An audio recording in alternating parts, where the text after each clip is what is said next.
I downed my whole thing, and then I put down the glass on the bar. Boom!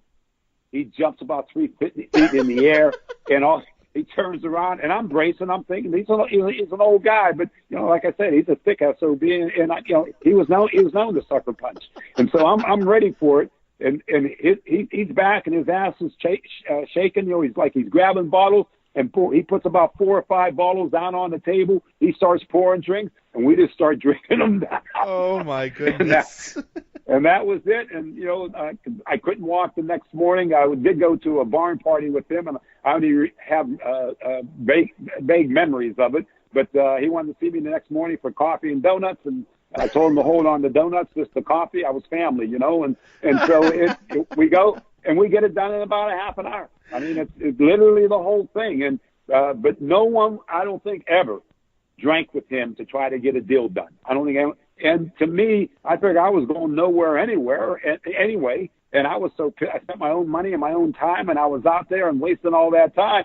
Shit, if he wanted to throw down with me, I was more than happy. Oh my goodness! Yeah. Wow. Yeah. Hey Ralph, thank you so much. Well, thank you. Is this story in NFL Brawler? NFL Brawler. Oh yeah, that one, and also the story about the Chief, which is I think more of a touching story. And I kind of like that, but Pittsburgh fans like it. But yeah, that's in there with old Bob, and there's a few other ones. Bill Fraley's contract, which probably the highest and best contract in NFL history. You're talking 1985, and he signed an annuity deal. He got a signing bonus, the regular signing bonus, regular loan, but he also got an annuity in his contract and paid him $150,000 a year for life, and the balance of $6 million would go to his estate if he died within a 40-year period. It would go after 40 years, but within the 40-year period, if he died, the balance of $6 million would go to his estate. And so, that has all transpired. Looking at it back at that time, his dad said to me, and I loved old Bill Sr., he said, "Ralph, I love my son, but I know the son of a bitch. He'll spend every dime he can get. Get him a lot of money now, but you got to get him a lot of money for later." That was old Bill Sr.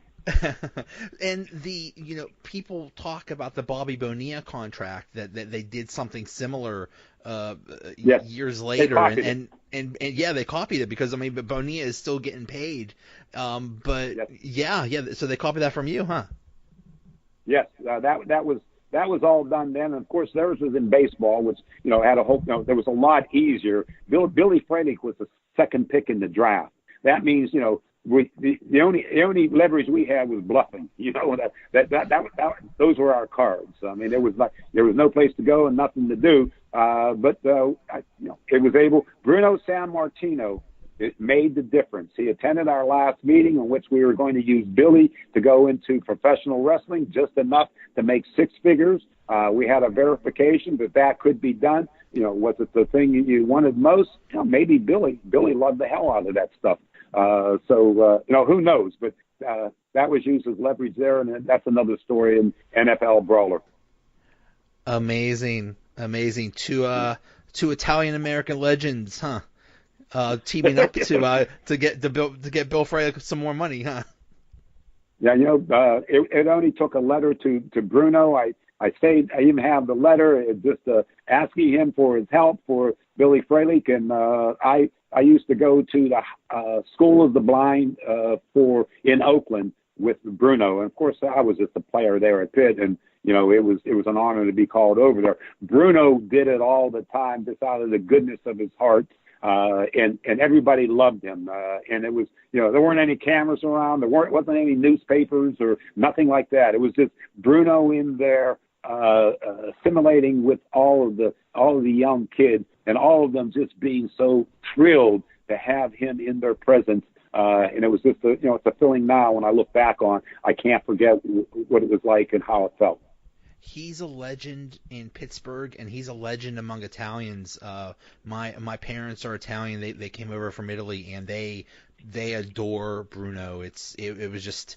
It's just something, he was sounds like such a great guy and so successful in wrestling. So that's great that you were able to interact with him. Yes, and it's a privilege to have been around him and to have known him, and a lot of those contacts and the people I got to meet during that time, largely due to Al Abrams from the Pittsburgh Post-Gazette and the Dapper Dan banquet. And they brought in the best athletes in the world. I mean, the very best in the world would sit up on that dais and would speak. And you got to know them all. And, of course, Myron Cope was a large part of that, too. So I was blessed to have gone through some golden years of Pittsburgh sports and to come out of it alive. All right, sir. So yeah, everybody needs to get NFL Brawler. It's available on Amazon and wherever books are sold. It's an amazing book. I ordered mine. I didn't get it yet. I've just read parts of it, so I'm excited to get it and read it over because it sounds like it's so interesting and so many good stories. Well, thank you. They were my stories, good or bad. You put them out there and. They've never been disputed, and I've always made sure to have good records on that. So thank you very much for that plug, and always good to be on with you. Thank you. All right, thank you so much. Let's talk again soon, and have a good one. Thank you. You too, Joey. Take care. Thanks for listening. We'll be back tomorrow with another episode talking Penguins. Thanks again to Ralph Cindrich. Don't forget his book is called NFL Brawler. Talk to you later. Another episode is in the bag.